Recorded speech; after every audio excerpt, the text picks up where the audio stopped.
intii laga soo qayb gashay munaasabadan waxaan si gaar ah uga mahadnaqayaa runtii aan idinka wakiilay intii laga soo qayb gashay inta laga yaabo marka dambe barnaamijkan ay hawada ka daawanayaanba hay-adahan inay isu xilsaaray qabanqaabada munaasabadan weyn ee ammaan jaabku hooyo oo asaga jad iyo kuwa kalena halmaada waxaa la runtii xil weyn bay saarteen waxayna mahadnaqo jaamacadda hargeysa ayana madasha quruxda badan laynoo diyaarisay bahday saxaafadda lafteeda way yaro u kala muranayana waxaan leeyahay waa mahadsantihiin waana waajibkiina in maantoo kale aad ka qayb qaadataan waa barnaamij ka samaysan afka hooyo halkan ereyga ku qoran qofku hadduu fahmayo oo garanayo waxay noqonaysaa munaasabad runtii aan loo kala maqnayn oo inta ku hadasha af soomaaliga meel kastay joogtaba ay waajib tahay in maanta ay ku xusaan meesha ay joogaan maha mid noo gaara caalamka oo dhan baa wadale munaasabadan oo waa mother tongue waxaa laga yaabaa dadka qaar inay u qaataan inaynu inagu xusayno laakiin caalamka oo dhan baa laga xusayaa warowada afkooda afafka la leeyahay maxajkay saarayina iyaga waaba gaarba oo innaga daafka soomaaliga ma aqaan dhakhtarka baaray ee cudurkan ugu dhimanaya helay iyo nooca loo hayo midna liinoma sheegin ugu dhimanaya ubali ma waxuu dhimanayaa kaneeco tiidiila haysa wax kala haya meesha ugu ku liinoma sheegin weli waa ka daweyn lahay aluse waxaan qabaa afka ma dhimanayo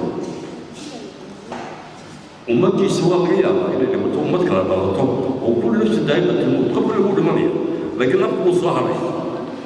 afka soomaaliguna aniga maxamed aale ma dhimanayo islibig tackan afkan uu noolaa ilaahayna kala afka nagama dhigo waana af taariikhi ah waana af weyn waxayna haddaan inta aqoonta gaabana kale ka sheego afkeeda waxaba liyahaa waa culimmada qaar sheega waa afafka geeska afka ugu daada weyn culimmada afka carabga baarayna waxaaba yidhahaan waa mastarkii carabga uu ka bilaabay niman beri wada shaqayn jiray oo idaacadku telin shika orujiriyo shikaan jiro misri ahaa oo khabiir biluga alcarabiya wuxuu samayn jiray barnaamij loo jeeda ashtaat carabiyaat wuxuu baaray oo ninkaasi wuu ka qoray in afka soomaaliga uu yahay halkii uu ka bilaabmay carabiga afka taariikhdaada ma baaba'ay afka taariikhdaada ma dhimanayo culimada baarnayna waxaa la dib u noqdo cudurkaa sheegayse dumarkaa ilaaha isla helo qofka habaarka sheega qofkii waxaa ku sheekeeyeen waxaa leeyahay adigu isla helo afkan wuu noolaanaya waanu jiraya waanu sii kordhaya laakiin tadawur buu samaynaya oo waxa weeye afaf afbaad isbedela erayaa ka dhinta erayaa ku soo kordha erayaa ka taga waxaan leeyahay ilaahay aflaan nama dhigo dhallinyaradiina kaakana maanta idinkaaba nagaa qabo afku wax badan baa ku soo dartay afku kuma eka afarta geeda miyiga iyo geela iyo idaha iyo loobaa loo heesi jiray odayaashii hore afku wuu soo batay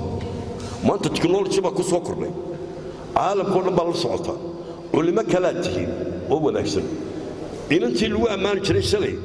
hal baad u eg tahay dad maanta dad hal baad u eg tahay kabbay kugu dhufanaysaa waayo dee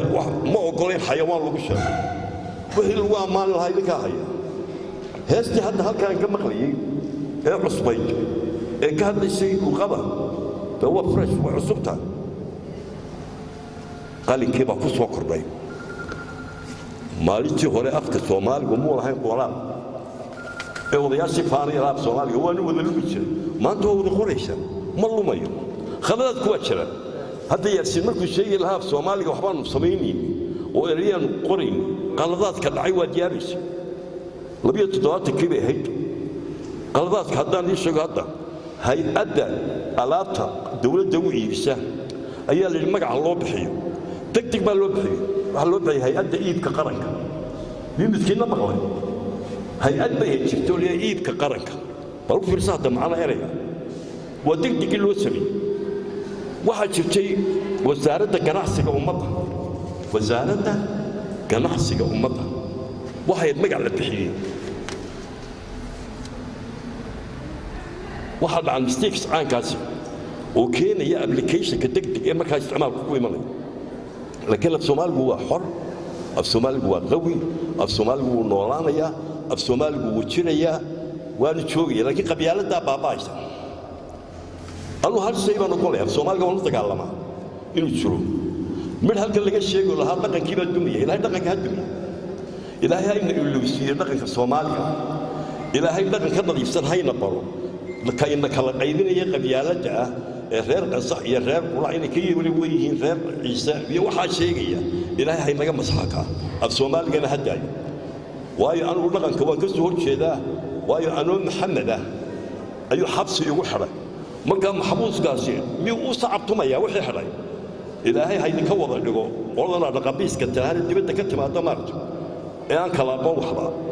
maalin baan inoo kulmay noocaas waan ka sheegay intaas ilaahay haddaaya airport keenan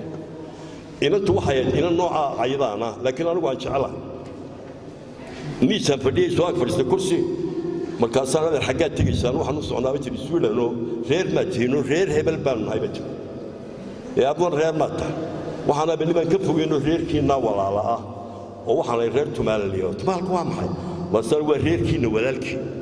hadda adeerkay baa tahay anigu waa saan jeclay dhaqanka dam Allah idinka siiyo laakiin af Soomaaligu ha noolaa salaam calaykum